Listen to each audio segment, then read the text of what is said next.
Hello, and welcome to today's webcast about the 2016 associate pay raises. My name is David Latt, and I am the founder and managing editor of AboveTheLaw.com, where we have been covering the salary raises quite closely. Thanks to all of our listeners for joining us, and thanks, of course, to Lateral for sponsoring what should be a lively and enlightening discussion.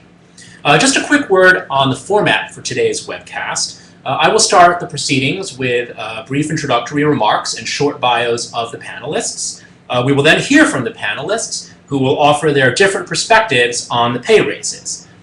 Finally, I will pose to the panelists some questions selected from the ones that you, the audience, submit.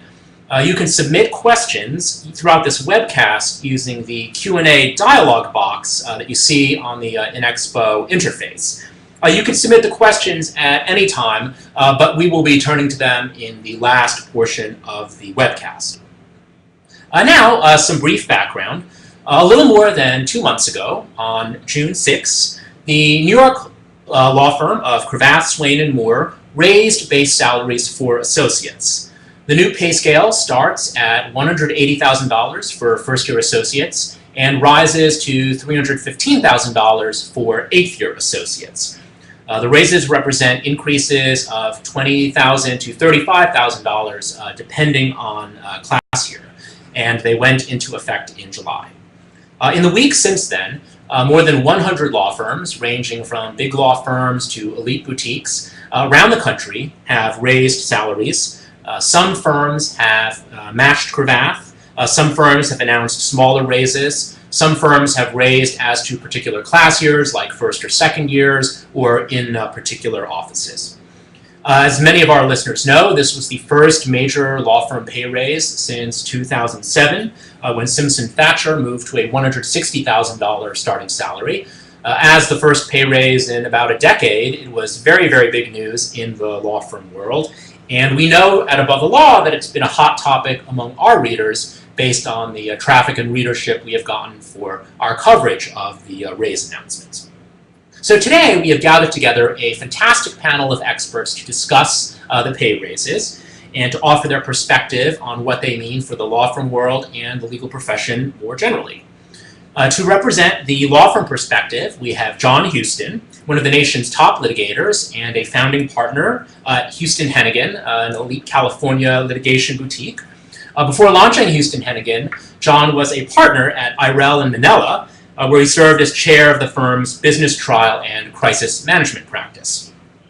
To offer the in-house perspective, we have Arash Mostafavipour, general counsel and chief compliance officer at Xome, one of the world's first online platforms integrating all major steps of a real estate transaction. Prior to Xome, Arash served as general counsel of Carrington Mortgage Holdings and lead corporate counsel at HCP Inc. Before going in-house, he practiced at Gibson, Dunn & Crutcher. And finally, sitting right next to me here actually, is Mike Allen, founder and managing principal of Lateral. Founded in 2006, Lateral is now one of the world's largest legal recruiting firms, with offices in more than a dozen cities throughout the United States and Asia. Prior to Lateral's founding, Mike practiced at both Gibson Dunn and Arash and Manila. So let's begin the discussion where the news originated in the world of law firms.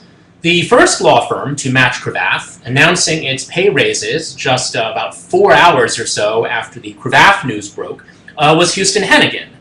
This caught some observers by surprise, observers who were maybe expecting the first announcement to come from a large firm rather than an elite boutique. So let me pose this question to John. Can you take us behind the scenes at your firm and tell us how you learned of the pay raises and how Hueston Hennigan made the decision to match so quickly and why? Thank you, David. Well, you'll be pleased to hear that we learned immediately through Above the Law. That was our news source. And once we had word, it was really easy for the partners of our firm to make a quick consensus decision on the issue. And that's because our firm mission was to create one of the nation's leading business trial firms, concentrating highly experienced partners and specially trained associates who themselves represent the best of the best in raw talent. And so with that mission statement in mind, it was really a no-brainer for us to match what we perceived would be the new elite national compensation standard. And we also thought it was appropriate compensation for our hardworking, talented group within the firm. So it really was something that made immediate sense, and we were able to move very quickly in light of the circumstances.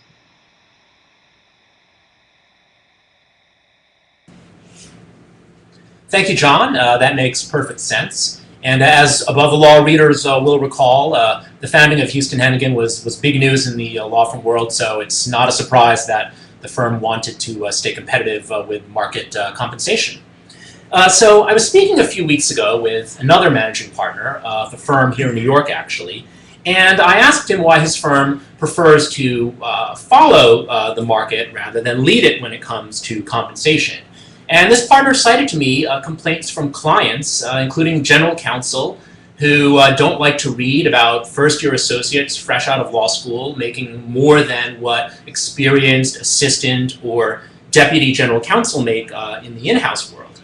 And David Leach, Bank of America, told the Wall Street Journal, in fact, quote, "While we respect the firm's judgment about what best serves their long-term competitive interests, we are aware of no market-driven basis for the increases and do not expect to bear the costs of the firm's decisions."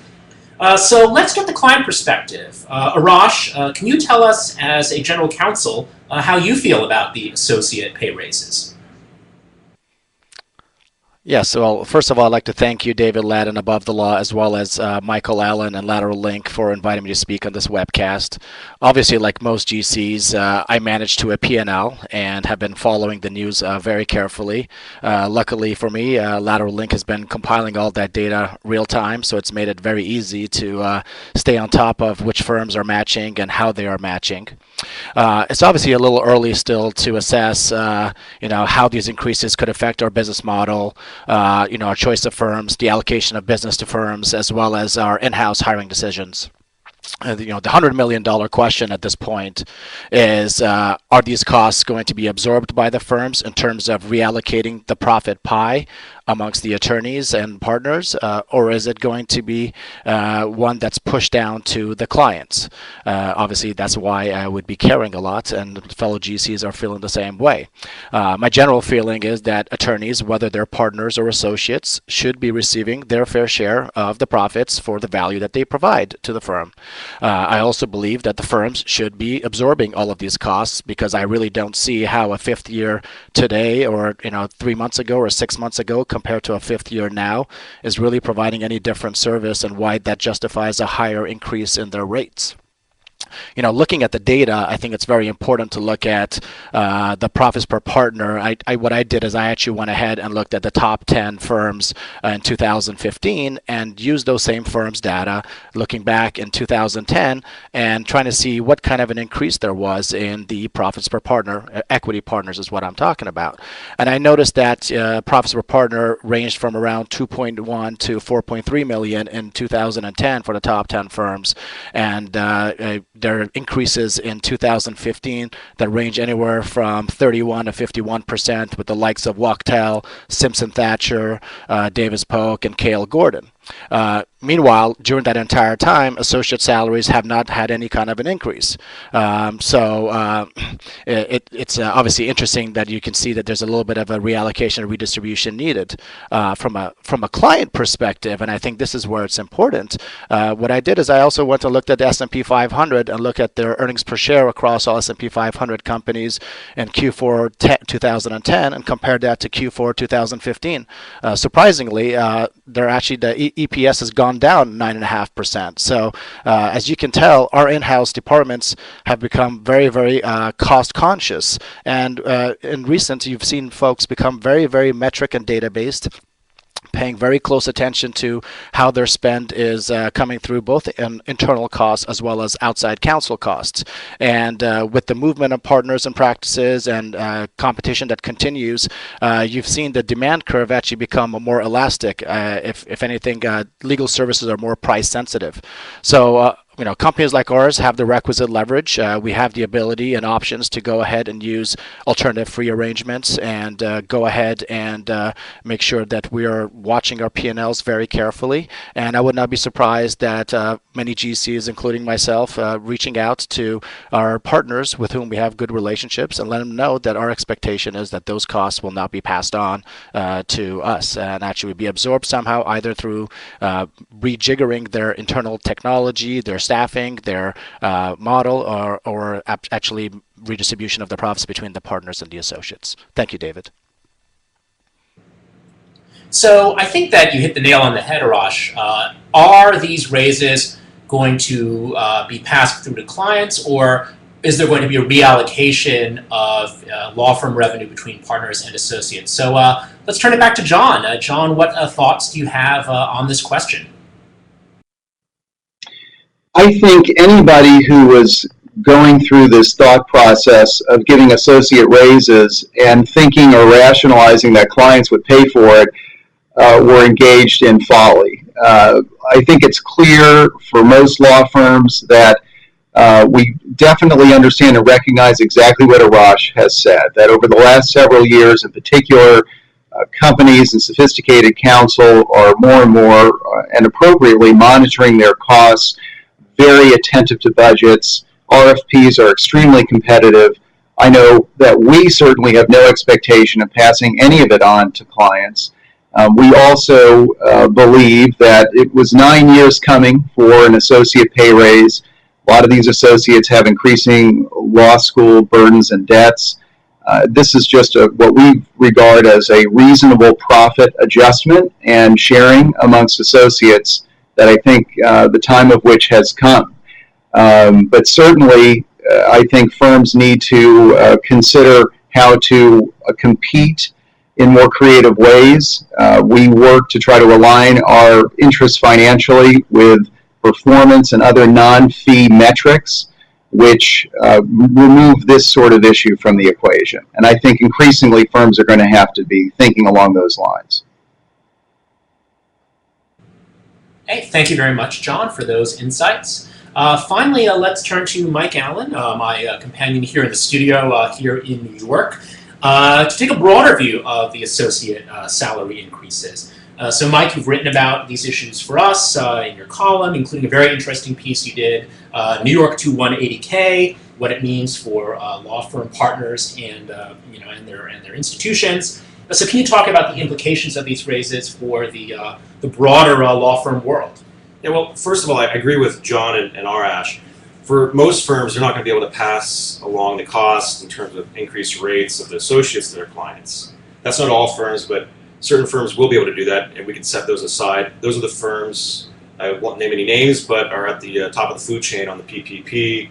One like you were at before, what was the name? Oh, I was at Wachtell. Oh, Wachtell. So if you're going to use Wachtell for something, you have a serious deal, serious problem, rates aren't going to affect that decision. But not every firm is Wachtell. Let's just talk about the other 190 on the MLaw 200 list. So it's unclear here what's going to happen because the firms were pushed in a corner to match Cravath if they want to be attractive to associates. And so they matched not because necessarily they wanted to, not all firms, so I'm just throwing out probably the majority of them, but they had to. So now since the prices are sticky, and let's just talk about, say, 180 for a first year, the question is, how are they going to make up for it either internally, maybe hiring fewer associates, increase the hours, you spread it across, so really on the dollar per hour of the associates on the margin will stay the same.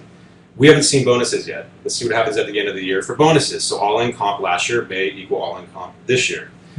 My sense is that for the most part, most of the firms are going to see a decrease in the profits per partner. The partners are going to eat the costs at the end of the year. Firms don't respond quickly.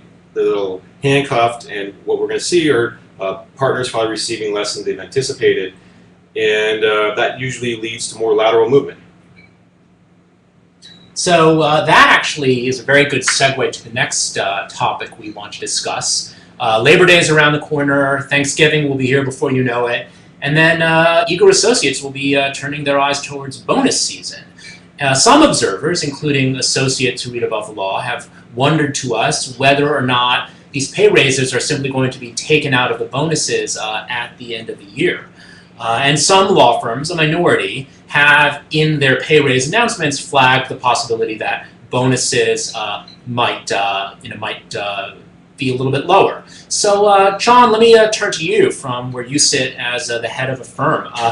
What are your thoughts or predictions on what bonuses might look like for us at the end of this year?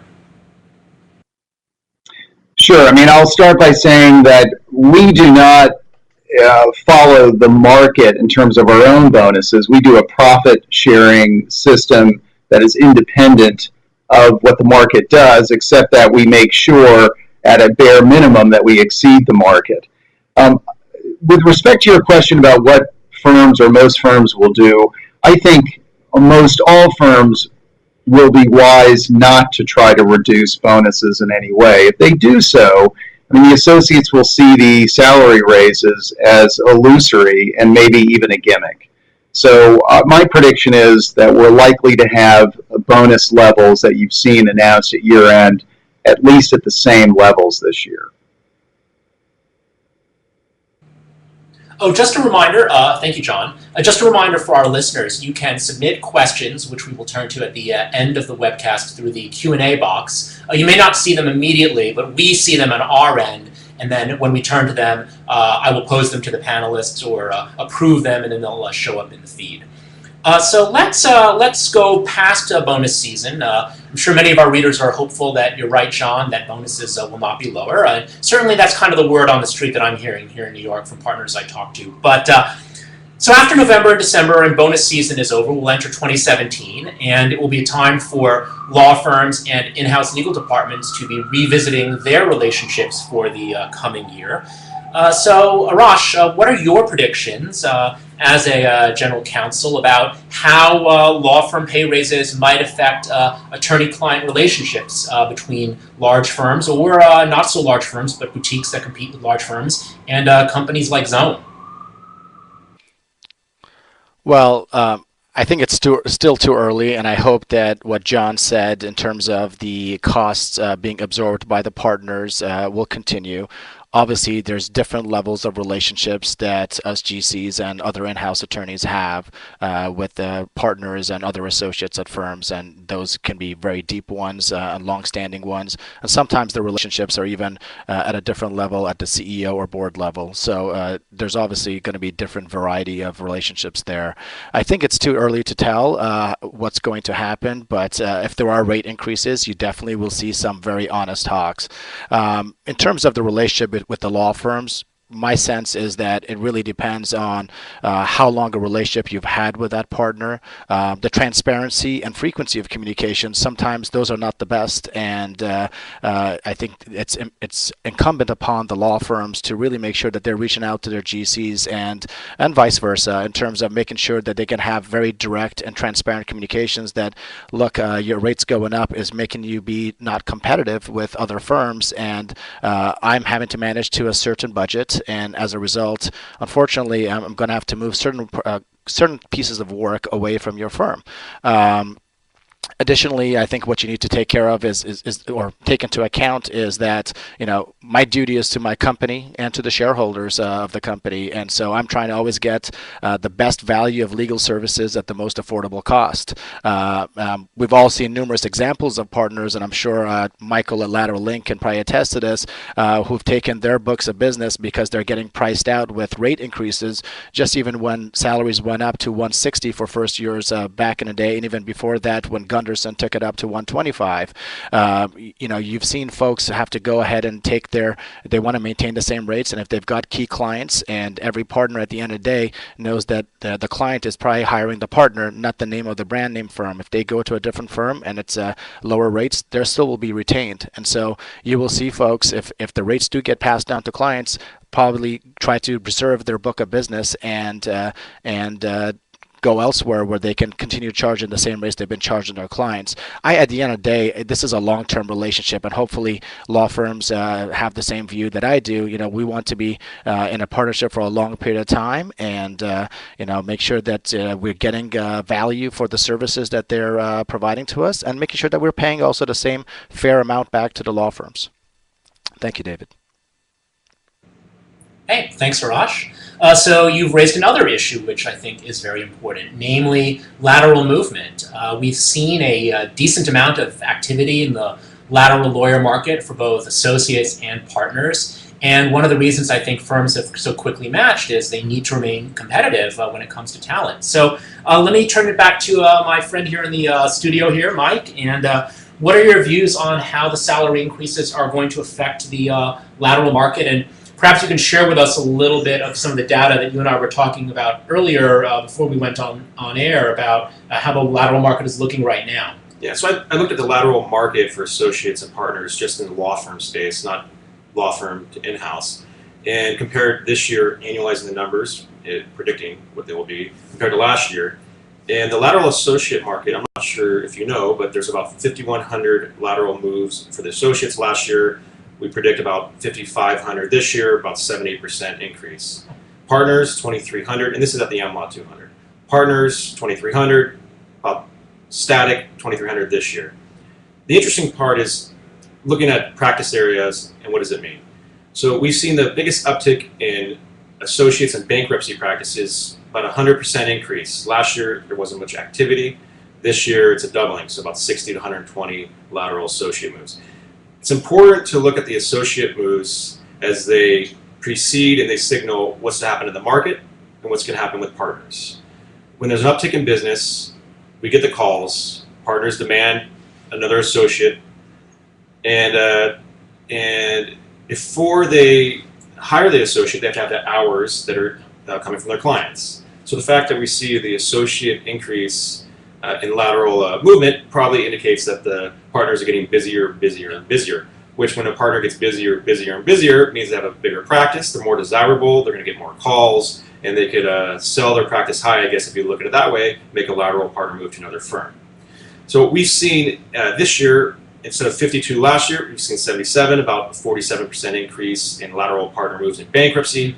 I'm personally working with a few, and they're looking to make a move as well, and it's a better market for them. The other practice areas that are interesting, insurance, it's up about 62%, transportation, associates are up about 125%. Now, real estate was hot over the previous maybe 2 or 3 years. There's been a reduction in about 25% lateral associate volume in the market from about 440, which is not a bad number, down to 330. So what that means to me is the market's tipping a little bit, becoming less active. Now, 65% of the market for the lateral associate moves is in corporate, lit, and IP, and that seems to me it's flat. Okay. And what are your thoughts? You alluded to this earlier, but what are your thoughts on will the pay raises affect this, or are you not predicting too much? Well, I think the pay raises won't have a major effect. It's a candidate-driven market. Okay. There are more available jobs than candidates that can fill them. Huh. Firms have their hiring criteria that is set for a reason, so I wouldn't say it's arbitrary, but it's set above the supply of candidates that can fill it, so it's constantly a reallocation. So for the pay raises, I think it will make certain firms that pay more attractive. They'll have a longer lag time of filling a position. For the firms that definitely didn't meet the same standards or maybe aren't going to market, they're going to have a longer time to fill those needs. Okay. Well, that actually brings me to a very interesting issue, I think, which concerns which firms should be raising. We've had a lot of debate in the pages of Above the Law. I've discussed this. My colleague Joe Patrice has discussed it. Which firms should be doing it? Should all firms be doing it? What about their geographic market? What about their financial performance? And there's an argument that not all firms should be blindly following Cravath and should instead make their own judgments about what is appropriate. So let me pose this next question to John. From where you sit as a law firm leader, if you were to advise your fellow managing partners, which firms should be doing the raises and which should not? And I'd like to actually integrate one reader question here, which I think is kind of relevant. One reader raised this question. I'd be interested to hear the panel talk about Bill Henderson. Bill Henderson's a law professor who follows the law firm world quite closely. I'd like to hear the panel talk about Bill Henderson's comment that the market for associates outside of New York is broken, which is a provocative, interesting observation. should these raises be limited to certain major markets? So John, let me turn it over to you. Sure. So I think any firm considering whether to match the raises needs to factor in a number of questions. It should not be blind or knee-jerk. The issues would relate to business needs and then issues pertaining to associate recruitment and retention. With respect to business needs, the first question that must be asked and then answered candidly in the firm is the firm trying to compete nationally for business? If they're trying to compete on a national basis, they're probably going to try to be competing nationally for associates. And if so, that's probably going to be the most important answer driving whether you need to make a match or not. Secondly, and this came up and was alluded to in some comments earlier, even if you are trying for that goal, are profits for your firm in a precarious position such that making a profit adjustment, if it can't be passed on to a client, is that going to put intolerable pressure on partners in the firm? Are there anticipated or are there pending market slowdowns which are causing issues with the business model? The partnership is based on the structure of its most productive partners. And as someone mentioned earlier, you don't want to risk one or more people leaving or the beginning of a death spiral because associate pay has been raised to the point where competitive partner compensation is imperiled. And then finally, with respect to associate recruitment and retention, I think I haven't seen the comment of Professor Henderson, but it certainly is relevant where the firm is and whether the firm can offer something else attractive to recruit associates. For instance, the firm may advertise a lifestyle where they work maybe no more than 15 or 1,600 hours a year. If they're doing that, I think they can offer substantially less compensation and still get top talent with that sort of package of incentives. Is the firm also positioned in an area with a substantially lower cost of living? $180,000 in New York is a whole lot different than $180,000 in St. Louis, for instance.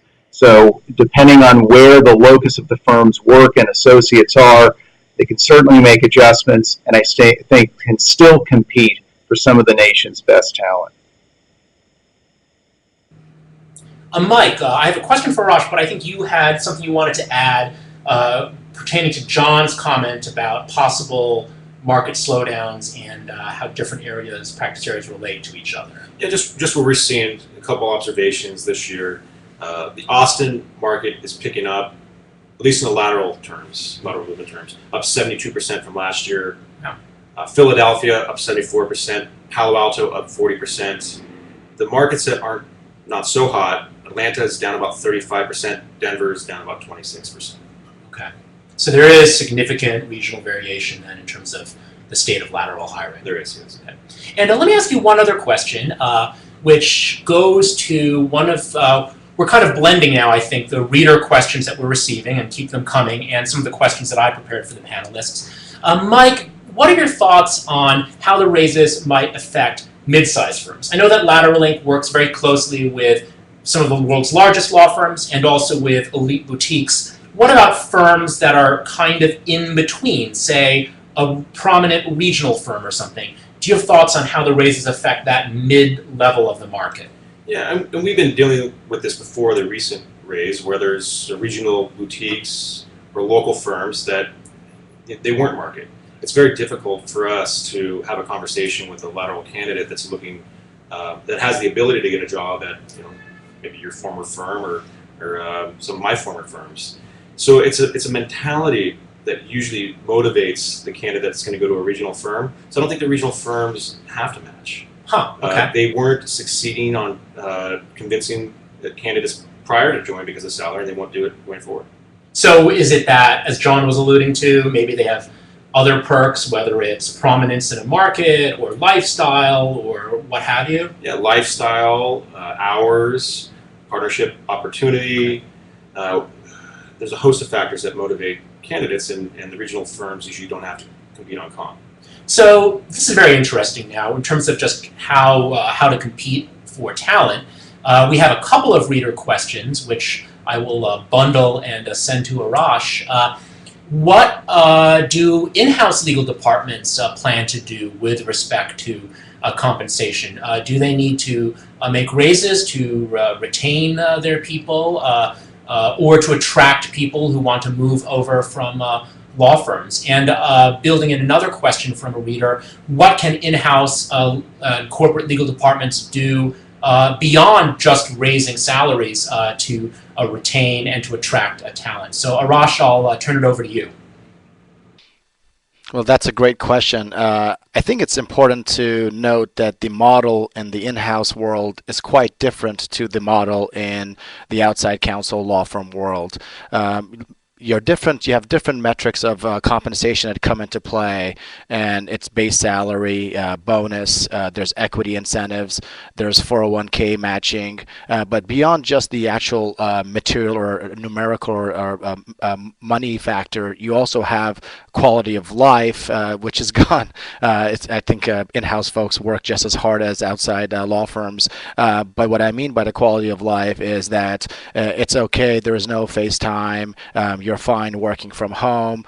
People telecommute all the time. There are multiple variables that come into play, and also you have a lot of interaction with businesses and strategic meetings, and it's a different environment in a sense. On top of that, you have stuff like being able to wear jeans and t-shirts or shorts. For example, in Dallas right now, it's very hot, and yes, I am donning a tie, but it is extremely hot, and there are plenty of folks in our 1,750 people who are wearing shorts and loafers to work. So you do have to take that into account. But going beyond that, in terms of what we want to look at from a compensation perspective, we also always want to be on the top of the market and make sure that it costs 4 times as much to go ahead and hire a new person as it does to go ahead and retain the same person. So you always want to make sure that you're looking at your individual talent and giving folks a career path, and also giving them the right incentives to go ahead and get rewarded for the work that they perform. Now, what also does to come into play is the profitability of the company as a whole, so you definitely need to take that into account too. Hopefully that answered your first question, David. I think the second question, could you please repeat that for me? Second question, I think the second question you actually touched upon as well, which is what can in-house legal departments do to make themselves attractive employers. But if you have other thoughts to add on that, go ahead. Yes. So what can in-house departments do to make themselves more attractive? I think offering an individual additional career paths outside of law. I've seen lawyers go ahead and run business units. I've seen lawyers go into more strategic roles. And so there is obviously the allure of that possibility, as well as being in an industry and working very closely with different disciplines to make yourself more well-rounded. The additional factor I did touch upon was in terms of flexibility of work hours and working from home. That's another element. But I think another element, some law firms do offer this, but not all do, is allowing your hard work help drive your equity. So if you are given equity in a company and our parent company is publicly traded, for example, the harder that I work and the more I help the bottom line, conceivably I receive more equity, as well as also helping that share price, their stock price move up, and I share in that, unlike having to wait until I'm actually an equity partner. As we all know, there's different levels of partner in various firms, and most firms do not have an associate profit sharing plan, although I believe John alluded to his firm being structured slightly differently. I'm not very familiar with the structure within his firm. So we have another reader question from Mike Allen, which is to Mike. What are the market trends for a lateral to join different or similar practice groups from the current practice group? And does this kind of lateral move, which it sounds from the reader's question like a transition from one practice group to another, say you want to change the type of law you're working on, does that mean a reduction in pay? It depends. Depends on the practice area, if it's a hot one or not. And we, in the industry, call it a retool. And typically a retool, you're going to take a class cut. Okay. And so it's not going to be market pay cut, it's going to be class cuts. So if you're retooling from a real estate attorneys 3 years out and you want to get into tech trans or bankruptcy is probably the most obvious one, and that's what happened during the recession before. You're going to probably take a 1 to 2 year class cut. Okay. And then the corresponding pay cut as well, but I assume that if people want to make that move, it seems reasonable to me. It's a lockstep system, so that's the only way the firms can slot them in, by making without making an exception. So you raised the issue of lockstep, which kind of leads me to my next question. So people from other industries or from the corporate world might come into law firm land and think that this was another planet. One partner, Scott Edelman from Millbank, described this to Bloomberg Biglaw Business as the approach to salaries in the law firm world is Cravath raises and we raise.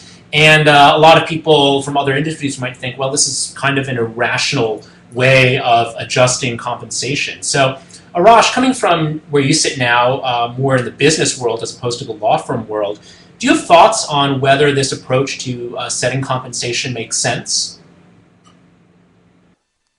Look, I obviously worked in Biglaw, so I understand if you're out there competing with all the other law firms to get the best talent, you want to provide the best package possible.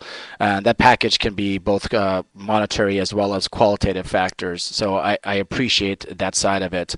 But I actually have a fundamental problem, and this may sound controversial, with the whole billable model and trying to paint everyone with a broad brush and treat every single attorney within a certain class the same. It just is not reflective of business realities of paying for performance. I understand that there is a certain element that you can tweak with in terms of giving a little bit of a bonus tweak to associates, but in the end, if you look at that, most attorneys are at the associate level. Predominantly most of their pay is in base salary, and there's a very little bit performance factor that factors in. And it creates the wrong incentives when you are trying to push folks to bill. For example, I'm going to give you a pretty vivid example that has come across for me. I've seen associates which are fantastic, and I've spoken with these associates who've worked on my work, and unfortunately they've only billed 1,900 hours, and they've been incredible. And I've provided that feedback to the partners, and meanwhile there's been another associate from the same firm who has potentially billed 2,150 hours, and at come year end, that 2,150 billable hour person has received a much higher bonus, and sometimes the 1,900 does not receive any bonus, and in this case that is what happened, and they were peeved by it. Well, the performance review of these attorneys, I'm not sure how much they take into account the end user, being us, the clients. And it's very important to try to reward attorneys based on performance. We all know that if I pick on a 6-year associate at a firm, there are certain work or piece of work that they do that is worth, let's say, their billable rate, and I'm just going to use a round number of $600 an hour. But there's also other tasks that they do that is not worth the $600 an hour, and really trying to align the rate that you're paying with the actual work that's being performed, and that's why you're seeing larger and larger companies like ours actually negotiate very strongly in alternative fee arrangements, because we have sophisticated attorneys who are in-house, and we know how much time and what it takes to go ahead and perform a certain task, or complete a certain deal, or litigate a certain matter, and there is a range that we're aware of, and we ask the budget to be cut down into pieces, whether it's stages of a litigation, or if we sign a deal, here's how much it's going to cost, and if we actually get to closing, here's how much more we think it's going to cost. And we really try to box in, and it helps us from a budgeting perspective, as well as helping out our business partners within the company, knowing what the cost is going to be when we go ahead and absorb a transaction, for example. And so I think the billable model is just very arcane. It's just very difficult to slap on these rates, and I wish I had a better way of proposing, but I really think that the dialogue between GCs and partners and relationship partners at firms is what ends up driving what the true cost of any one matter is for us, and also in terms of revenue for them. This is a great time for me to bring John in on this question. John, what are your thoughts on compensation and the relationship to billing rates and whether the incentives are properly aligned? So if you have any thoughts to add on that, turn it over to John.